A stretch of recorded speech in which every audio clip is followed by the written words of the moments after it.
Hello, my T4 friends. It is the end of 2024, and what a good year it has been for us at Sages. And I hope the same is true for you. I hope you've learned a lot. And I'm just so thankful to be wrapping up 2024 with all of you.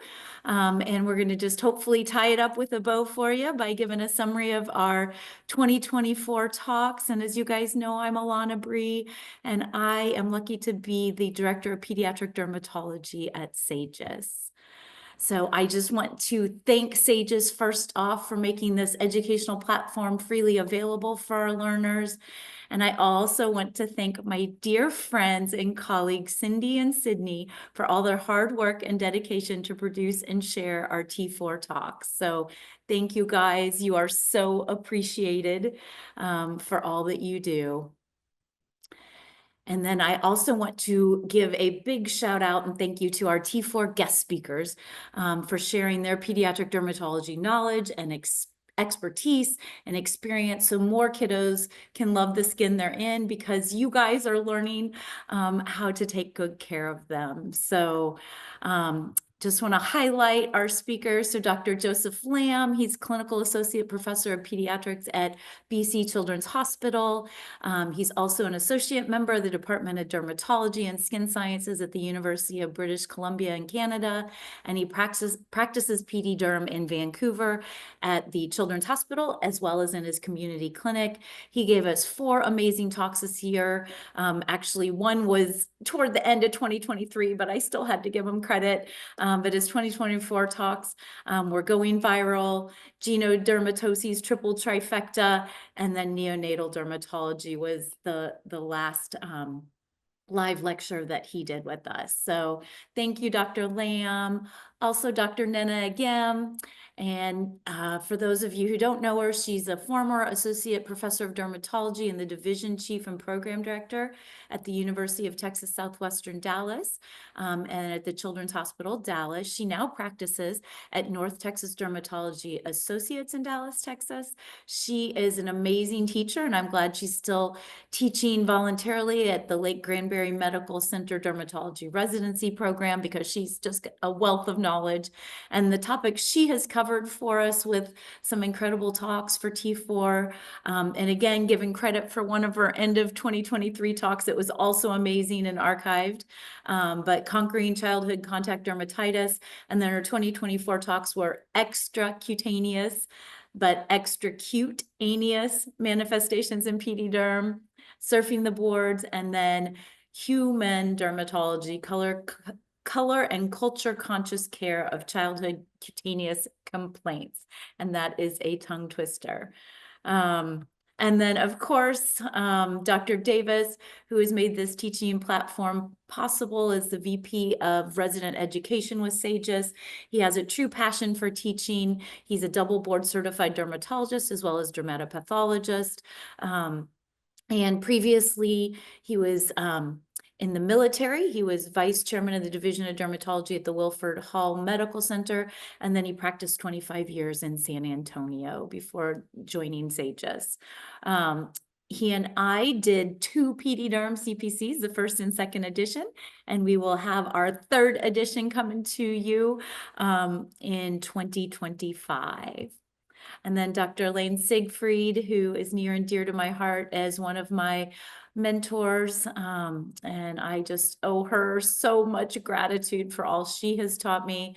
We had a fun little session covering the logics of biologics, but she's director of PD Derm at SSM Health, Cardinal Glennon Children's Hospital, as well as being a professor of pediatrics and derm at St. Louis University, where I trained. She's held leadership positions in the American Board of Dermatology, the Pediatric Dermatology Research Alliance, PEDRA, and the American Academy of Dermatology. And she is well published with that wealth of knowledge, over 130 journal articles and more than 20 book chapters. Then John Browning, also a dear friend and colleague. He was the first fellow at Texas Children's when I was there at Baylor College of Medicine. He is triple board certified in pediatrics dermatology and PD derm. He's an adjunct associate professor of derm at UT Health in San Antonio. Chief of Dermatology at Christus Children's Hospital, as well as Director of Research in his clinical practice, Texas Dermatology and Laser Specialists, which have clinics in San Antonio. And he covered aplasia cutis and other developmental anomalies for us this year. Dr. Karen Law, also known as Sir Derms a lot. He is the only board-certified pediatric and fellowship-trained cosmetic dermatologist in the U.S. He practices in Scottsdale, Arizona at Affiliated Dermatology, and he is the Pediatric Dermatology Site Director and faculty for the KCU GME Phoenix Dermatology Residency Program, and he is often featured in media and has a big social media presence, again, as Sir Derms a lot. He talked with us about one of his specialties, vitiligo, the nuances in treating kiddos. Dr. Peter Leo, again, most people know him. He goes without need for introduction, but he is an adjunct clinical professor at the School of Medicine at Mount Sinai, as well as Northwestern. He's a founding director of the Chicago Integrative Eczema Center, as well as founding partner at the Medical Dermatology Associates of Chicago. He's a board member and scientific advisory committee board member emeritus for the National Eczema Association. He's also involved with the AAD's Atopic Dermatitis Eczema Resource Group and a founding faculty member of the Integrative Dermatology Certificate Program. He has over 200 publications and 3 textbooks, and he is a leading expert on topical steroid withdrawal syndrome, and he shared some of his clinical insights with us. Dr. Daniel Grove, he is also a double board certified dermatologist and pediatric dermatologist. He's practiced at the Children's Hospital in Akron as a staff PD derm. He currently practices in Charleston, South Carolina at Epiphany Dermatology, and he is active in teaching pediatric and dermatology residents. We were lucky to have him for a great T4 talk on the introduction to vascular malformations. And then Dr. Kristen Hook, also a triple board certified physician in peds derm and pedi derm. She practices at the dermatology specialist in Minneapolis, St. Paul. She's been recognized as a top doctor 9 times. She was the founding director of the Division of Pediatric Dermatology at the University of Minnesota, as well as a past president in the Minnesota Dermatologic Society. And she is an associate professor of dermatology and pediatrics at the University of Minnesota. And she spoke with us about diaper rashes. And then we had some friends join us this year. We were excited to introduce in 2024 our Tots to Teens Tidbits, the patient perspective, so T4, P2. We had some great speakers in that series. So Rick Udowdy, dear friend of the nonprofit that I run, made a masterpiece. He is definitely an ally for those who have visible differences and genetic conditions. He's an award-winning photographer, the founder of Positive Exposure based in New York, and he has spent more than 25 years collaborating internationally with advocacy organizations, NGOs, medical school, universities, and other educational institutions to affect a sea change in the societal attitudes toward individuals living with genetic, physical, behavioral, and intellectual differences. He talked about empowering children with skin disease. And I will tell you, Rick and I had the great pleasure of collaborating on a few things, including a exhibit at the Health Museum here in Houston. We also have developed a frame film, which he has developed. It stands for Faces Redefining American Medical Education. And we have one about skin disease that lives on the Made a Masterpiece website. I would encourage you to look at. It's a 20-minute little talk from patients about how to be a better dermatology clinician. And again, we have some great things in the works. So Rick, again, is a dear friend. Another friend, Kelly Barta, she's the president and executive director of the Coalition of Skin Diseases. She's also a board of director member for the International Topical Steroid Awareness Network after suffering topical steroid withdrawal herself. She also serves on the Patient Advocacy Task Force of the American Academy of Dermatology, the Atopic Eczema Advisor Group for Global Skin, and the FDA Patient Engagement Collaborative. So she is amazing, and she bravely shared her story to Eczema with Love, which is a memoir of her experience with eczema and topical steroid withdrawal syndrome. And then her talk was advocating for Americans living with skin disease. And then the last T4, P2 speaker we had this year was Catherine Tulos. Kathy is an RN. She got her associate's degree in nursing from Houston Community College. She was a bedside nurse in pediatrics for 7 years, then took some time to be at home with her 4 children, came back in as a patient advocate in 2025 with ITSAN, and she is currently the CEO and president of the board for ITSAN. And we were able to talk with her about her son's experience with topical steroid withdrawal, what she has learned, and just, again, such great knowledge that was shared with us in that talk. So just a quick summary of our T4 talks, and a lot of this we're going to just fly through just so you have it. We luckily tried to make this as question-based as we could, just because we know that a lot of folks listening to our T4 talks are preparing for the boards, and we want you guys all to do well and get out there and take good care of kiddos with skin disease. So we'll just jump right in. So this is from our CPC first edition. And basically this is a child that has somewhat itchy pruritic papules over her nose, her malar cheeks, as well as her chin, and then also her elbows, which you can see here prominently in this picture. She also had similar papules over her knees. And basically, what would a biopsy of this eruption show microscopically? And you can read through the choices here, but I will let you know that this is dermatomyositis. It's pretty classic in children to present with these papules over the elbows and knees, as well as on the face. You get the Gotrin's papules as well on the hands. And they can complain about being tired.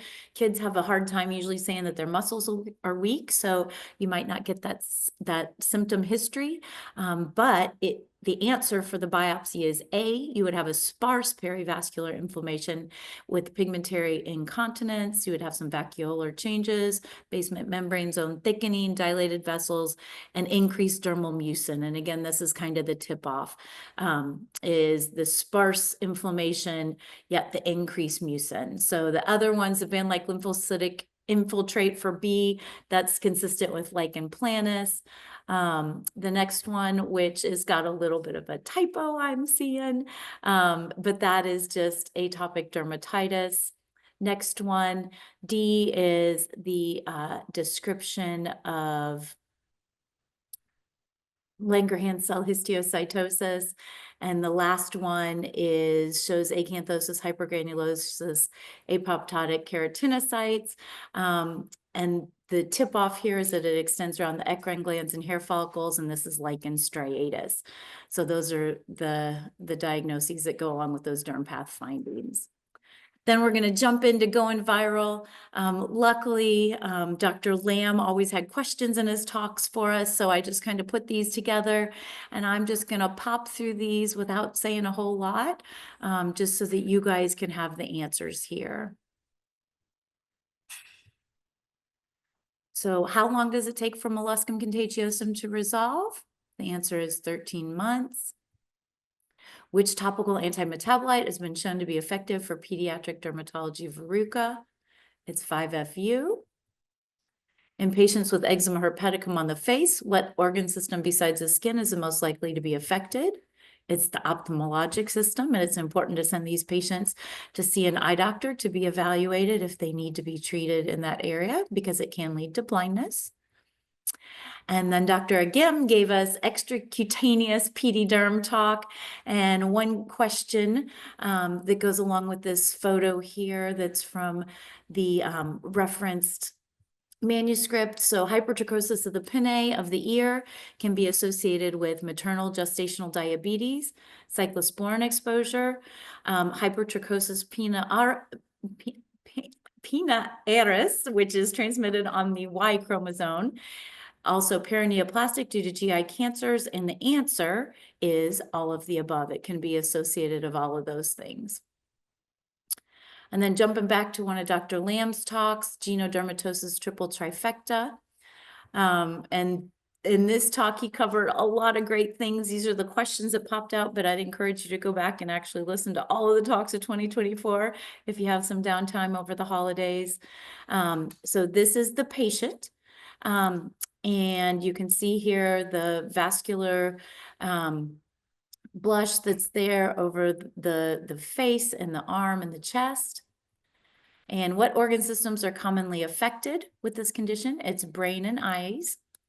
And this next case is 13-month-old presented with increased number of brown spots. You can see those here, consistent with cafe au lait macules, and then the axillary freckling is the tip off here because we are looking at neurofibromatosis. And then multiple white spots on the skin with early acne and history of seizures is the case history. This is a picture, and you see that hypopigmented macule as well as these infiltrative pink papules on the face. And what is going on here is tuberous sclerosis. So a few other questions. So again, just flipping back through these. So for this, we have Sturge-Weber syndrome, again, associated with the vascular malformation, the capillary vascular malformation, affecting the brain and the eyes. This kiddo that has cafe au lait macules and axillary freckling that goes along with neurofibromatosis. This kiddo with white spots and these papules on the face associated with tuberous sclerosis. So this is our trifecta. A few other things. This is an asymptomatic 5-year-old boy with this finding. What investigation should be done? It should be genetic testing. And that is for a pathologic variant in the STK11 gene, which is associated with Peutz-Jeghers syndrome. And what organ system is at high risk in these patients? And it's the testicles. And here in the talk, he shared some great tips about confirming Peutz-Jeghers syndrome. And then we also have a 12-year-old male. He had multiple brown dots over the genitalia, history of an excised lipoma, macrocephaly, and facial dysmorphism, and then wart-like papules over the feet. Here are some pictures of the cutaneous findings. And what do you think he has? He has P10 hamartoma tumor syndrome. Another case history of red spots over the cheek for several years, new red spots over the fingers, history of recurrent nosebleeds, and a father and paternal uncle as well as a paternal grandmother that had similar findings. And here are the cutaneous findings. And what condition does this little one likely have? It's hereditary hemorrhagic telangiectasias. And which genes are commonly involved in HHT? It's the number 1, ACVRL1 and ENG. Next case, 8-year-old female born with red stain on the right leg, little purple blebs on the right shin, and a leg longer on one side that has a vascular stain. You can see the cutaneous findings here. And what condition do you think this kiddo has? Oh. We're doubling up. We're doubling up. There we go. So this little one has Klippel-Trenaunay syndrome. I didn't tie it up as neatly with a bow as I might have liked.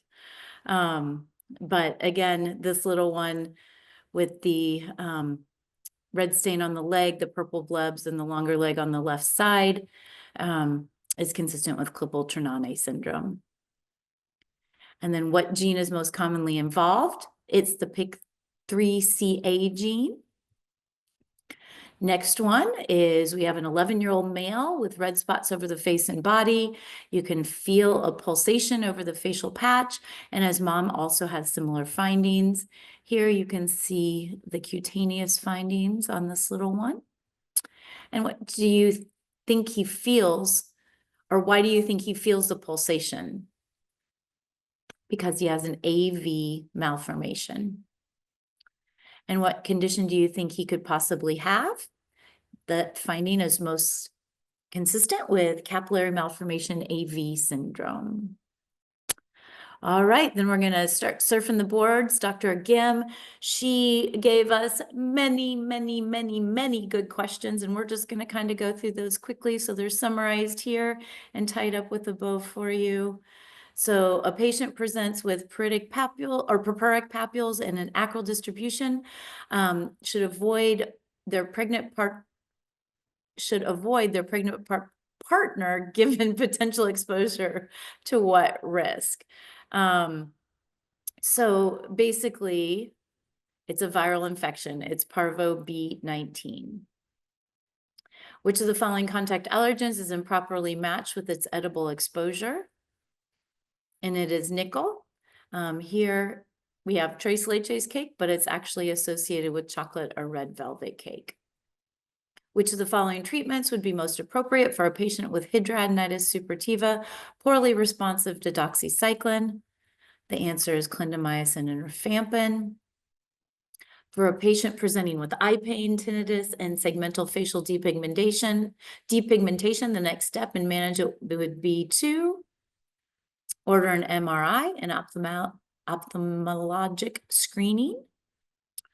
Which of the following is not a long-term risk associated with lichen sclerosis?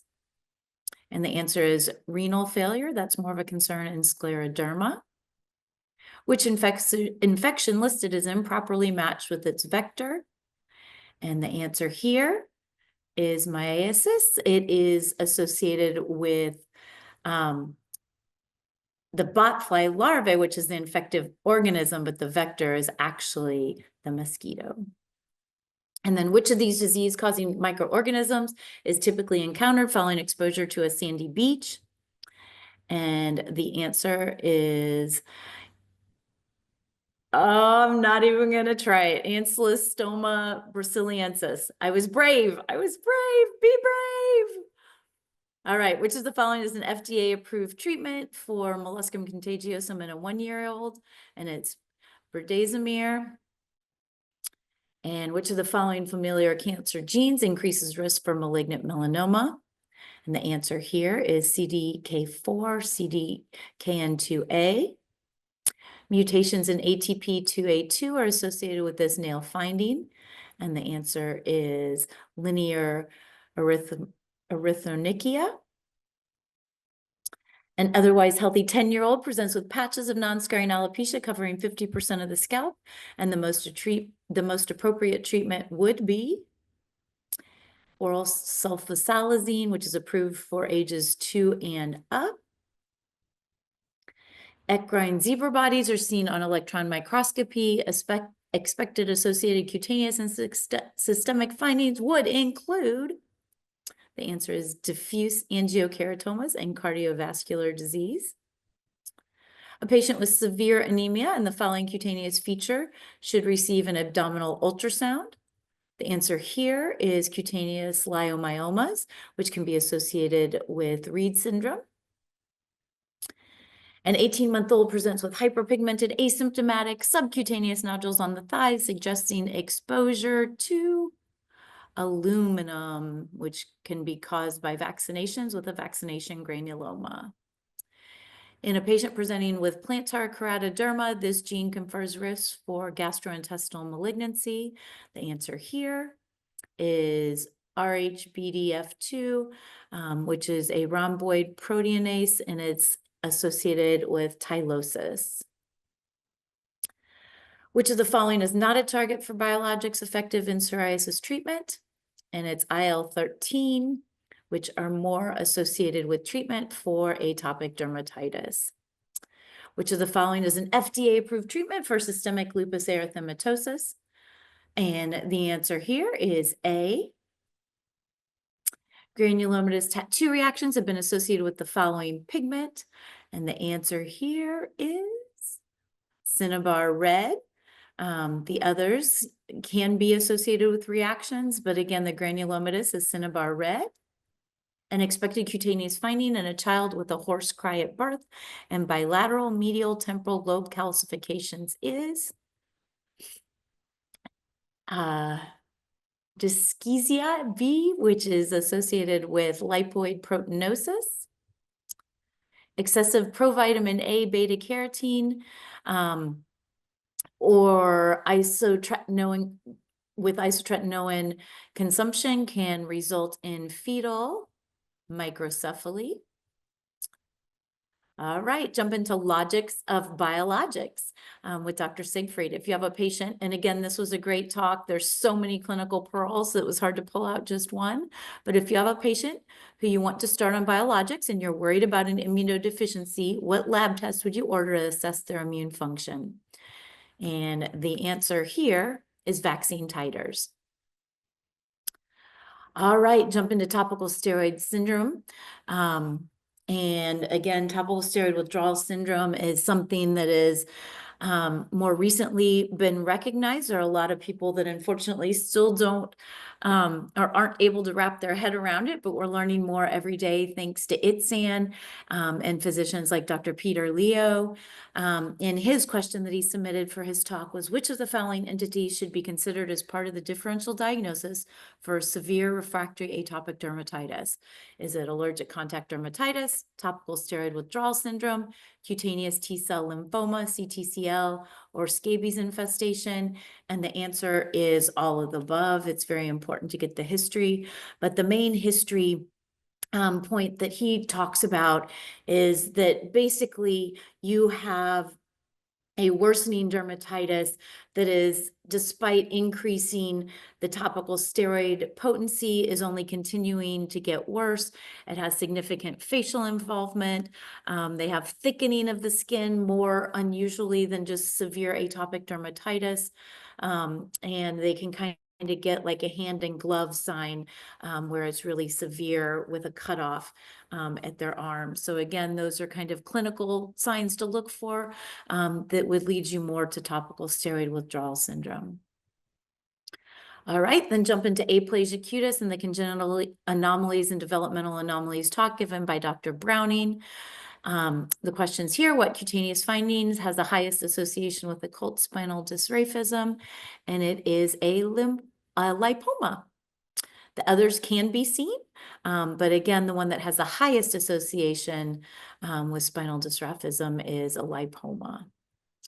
And then his second question: for which location should imaging be performed prior to surgery on a dermoid cyst? And most of the time, you do not need to do any imaging beforehand, but the one location you would want to do imaging before cutting out a dermoid cyst in an infant is the glabella, just because it can have an associated deeper association. And you don't want to get into it and be surprised. All right, and then we had a vascular malformations talk from Dr. Grove and a child who presents to clinic with swelling of the left hand. Pain is minimal and they need occasional analgesics. Swelling's worse during handwriting, and your exam favors a venous malformation. So what would be your first line treatment? So again, you have signs of a venous malformation with swelling of the hand, pain that's minimal, and then swelling that's worse after use. And the answer here is compression would be your first line treatment. All right. The capillary malformation, AV malformation syndrome, is caused by what mutated protein? The answer here is A. And then all of the following are reasonable treatments for PIK3CA overgrowth syndromes except number or letter C. All right, and then for Dr. Hook, for her diaper dermatitis talk, again, another great talk that covered something that's very clinically relevant because basically all kiddos are going to get diaper rash when they're babies, just like they're all going to get acne when they're teenagers. And when you look at this sharply demarcated eruption with erythema, the most common cause of this would be allergic contact dermatitis. And then our last talk to wrap up here with some questions is neonatal dermatology, the good, the bad, and the ugly. And the quiz questions here from Dr. Lamb. This is a case presentation, a 1-day-old with a normal pregnancy and delivery with firm yellow-red papules with surrounding erythema that is an otherwise well baby. And what is the diagnosis here? The answer is erythema toxicum neonatorum. Then we have this sweet baby, 3-week-old, pustules on the forehead and cheeks with a few on the upper chest, afebrile and also well. And the diagnosis here is benign cephalic pustulosis. Some people used to call this neonatal acne, but we know it's more associated with yeast and is not really a true acneiform eruption. Here we have a 4-day-old female. She's got brown macules over her arms, cheeks, and chest. Again, also afebrile and well. And what is the diagnosis here? It is most consistent with transient neonatal pustular melanosis. And then a case presentation of a 3-year-old female, red patch over the mid-forehead, present since birth, and it gets more red when she cries. And this is most consistent with a nevus simplex. And then you can see here what it looks like later. They do tend to fade. And they can be in different areas. We tend to see them at the glabella, at the vertex scalp, and at the nuchal area there up at the superior neck. And those also tend to fade, but they do persist a little bit more than the glabellar ones. All right, case presentation. We have a 6-week-old male. He's got a red plaque over his left chest. It was noticed at 1 week of life, and it is increasing rapidly in size. And the diagnosis here is consistent with an infantile hemangioma. Case presentation, we have a 1-day-old female. We've seen this picture before. Normal pregnancy and delivery. When she's held on her right side, she has unilateral erythema, which just disappears within minutes. And this is consistent with a port wine birthmark. And when in this distribution, it can be associated with Sturge-Weber syndrome. So here we have a 6-week-old female with widespread eczema since birth. She has consanguineous parents. She's been admitted for Klebsiella sepsis with a normal T cell count and elevated eosinophils. And what's going on? So basically, she has an immunodeficiency. She has problems with her T cell for T cells. And when we look at her blood work a little closer, we see she has a normal to elevated T cell count, elevated eosinophils, as well as an abnormal T cell clone with no B cells. And it is a rare inherited primary immunodeficiency known as Omen syndrome. And it presents with this generalized erythroderma. And that basically wraps it up. We flew through T4 with some high yield questions from our talks. And I hope this was worthwhile for you to go through, but I would encourage you to go back through all the talks. I also didn't get to highlight our T4 P2 talks that we had with Rick and Kathy and Kelly, and those were also amazing. And then I did several lectures that, if you will, were on the softer science, but still very important in regards to the social, emotional, and spiritual aspects of living with a visible difference. And as clinicians, if we really want to treat our patients well and treat the whole person and the whole child, it's really important for us to sit down and meet our patients where they're at, learn about where they're at, and then help them not just with the physical aspects, but the social, emotional, and spiritual. And I know because you're part of our T4 community as learners that you will go out and do that so well. And we will see you in 2025. I just wish everyone just happiness, love, and light for your holidays, whatever you celebrate. And if you are in a gift-giving mood, this is a shameless plug for Made a Masterpiece, which is generously supported by Sages. We are one of their their nonprofits that they generously support throughout the year. And with the $1 per biopsy initiative in Masterpiece May. And right now we're just trying to close out our end of year strong to give hope, build confidence, and change lives. And this here is Alex. You can go to our website at Made a Masterpiece and see a piece that was done on CBS about Alex. She lives with atopic dermatitis. Throughout her childhood and teen years. She's now off at college doing really well. But until she was engaged with the Made a Masterpiece community, she really struggled with her self-esteem. But with a strong mama, with strong support from our community, she was able to design a dress with the microscopic image of her skin condition in it to, define how she wanted to wear her disease. And she designed this beautiful princess dress that she just looked gorgeous in. And she got to do a fashion show and tell in New York at our friend Rick Gudaudi's studio, where we premiered our frame film, the I Was Made a Masterpiece film that we did in collaboration with Rick. So just really special full circle moment. And I'm just so glad to be able to share a little bit of her story. But if you want to learn more, certainly check out Made a Masterpiece.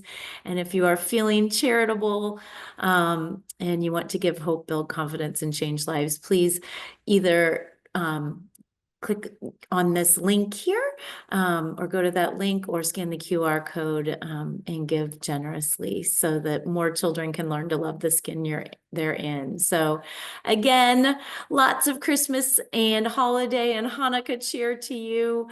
We hope we've tied this up in a neat little bow for you. We love you all and we can't wait to see you in 2025. Bye-bye.